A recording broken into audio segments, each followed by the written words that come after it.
জিয়াকে একই অবস্থায় রেখেছেন। বেগম খালেদা জিয়া শুধু বিএনপির বেগম খালেদা জিয়া নয়, বেগম খালেদা জিয়া সারা বাংলাদেশের 18 কোটি জনগণের খালেদা জিয়া। বেগম খালেদা জিয়া এই মুহূর্তে বাংলাদেশের ঐক্যের প্রতীক হয়ে দাঁড়িয়েছে।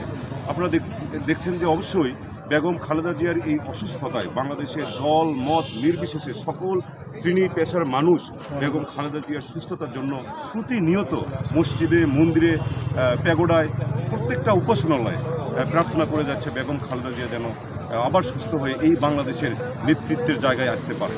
তো সেই জায়গা থেকে আমরা আসলে বেগম খালেদা জিয়াকে দেখার জন্য, যদিও আমরা বেগম খালেদা জিয়ার কাছাকাছি যেতে পারিনি, রেস্ট্রিকশন তো অবশ্যই আছে আপনারা জানেন, তারপরেও এতটুকু আত্মতৃপ্তি আমরা পেয়েছি যে বেগম খালেদা জিয়ার একদম কাছাকাছি যেতে না পারলেও এভার কেয়ার হসপিটালে এসে বেগম খালেদা জিয়ার এই অসুস্থতায় সারা বাংলাদেশের মানুষের মতো আমরা সমবেদনা নিয়ে পাশে দাঁড়িয়েছি।